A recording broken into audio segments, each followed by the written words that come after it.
গাবতলী আমার এক দাগে 100 বিঘার উপরে জায়গা।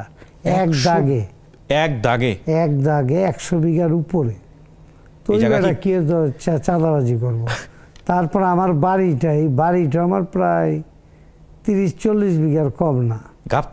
গাবতলীতে ব্রিজে উঠতে ডাইন পাশ পর্বত শ্রীমল সহ এখান থেকে ব্রিজে নামা পর্যন্ত এটা আমাদের নিজস্ব বাড়ি, নিজস্ব জায়গা। আর যেটা রোডের অপোজিটে গাবতলী গরুহাটের পিছনে ওইটা আমাদের 100 বিঘা জায়গা এক দাগে।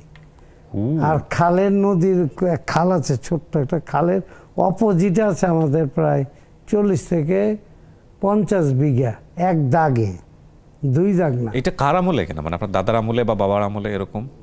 তো এটা তো আমার বাপ দাদারই জায়গা, একটু একটু করে ওয়ারিশ সূত্রে মালিক। ওরে বাবা, আমি নিজে কিনা না, আমি ওয়ারিশ সূত্রের মালিক। তে মানুষ আমার এই যেটা 100 বিঘা এটা পুরাটা আমি কয়লা ভাড়া দেই, কয়লা ওই ইট ভাড়ায় যে কয়লা পড়ে, তো এটা তো ভাড়া কম পাই না আমি। তো এক পলটের ভাড়া খাইলেই তো ওর জিন্দগি পার। তার মানুষ কি কামাবে, কি কামাইতে চাবে? এসে আমল টেকনিক্যাল, এটা একটা বিশাল বড় জায়গা।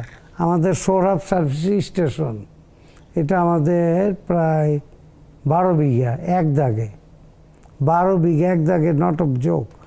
কল্যাণপুরের মতন জায়গা সৌরভ সার্ভিস স্টেশন, ওটার পিছনে যান দেখেন জায়গা।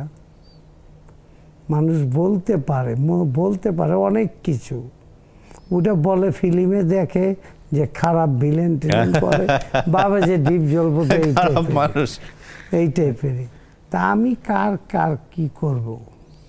নিজেরটাই তো সামলাইতে হজবজ খাইতে হয়।